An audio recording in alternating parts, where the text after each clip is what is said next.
So Diddy's NDA has been revealed. It is your standard non-disclosure agreement mostly, but it is worth saying that it had this in it. Now this NDA is supposed to last for life of the artist plus 20 years after the death, or grand total of 70 years, whichever is longer.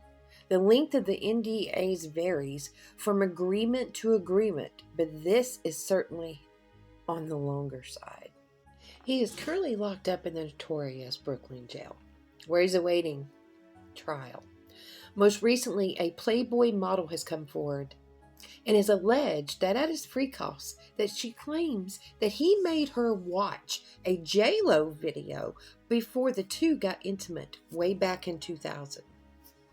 They have reached out to Diddy's team, but of course, they have not heard any word back from him. An NDA is a legally binding contract that establishes confidential relationships between two or more parties. In this case, he had a lot of parties, and he had a lot of parties involved. The purpose is to protect sensitive information, and most of the time it's used when two parties are considering a relationship.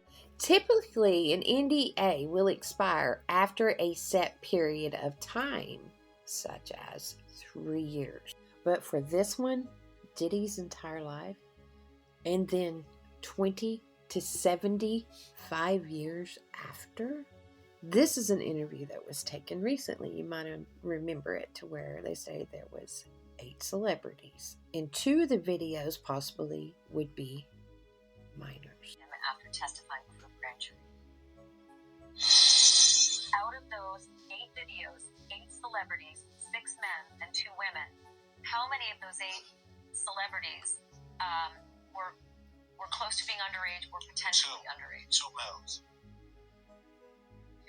And of those 8 celebrities, how many of them were intoxicated or under the influence of drugs?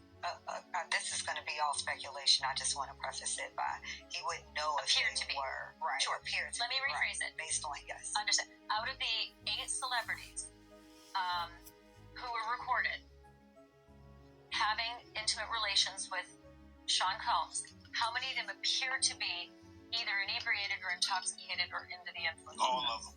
All of them. Out of those 8, how many appear to be potentially victimized? How many might have been victimizing? I think all. To be honest, all.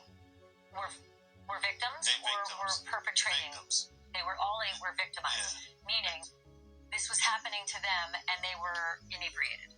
Right. And as we know, recently, J-Lo stood on that stage where she had accepted her awards in the past, and she got that position of hosting the awards not too long after the breakup with Diddy. And then she had that #1 song, I believe, at the time she was with Diddy, My Love Don't Cost a Thing. But with the Kamala Harris, look what I found. Something very fishy is going on with Kamala Harris. HQ's media is buying down the home stretch. In order to pay her tab at a station right here in Tennessee, she had to cut several different checks on that same day. More evidence of cash flow issues. Did she blow it all on Lizzo and Beyonce? Now, this is the day Beyonce and Lizzo came on. Here's one of the checks that was paid. This one was for over $2,000. Another one for $2,000. This one was for like $800 to $500. Every single one of the people you see here have endorsed Kamala Harris. And every single one has been with Diddy. And I know others would say, well, he was a big time star. People would take pictures with him. But these are people that actually had close ties and relationships of some sort, and went to Diddy's white parties frequently and signed these NDAs. See, this is what Kamala attaches to herself. See, they have to win because they have to protect all of the evil that they do. Country Crazy out.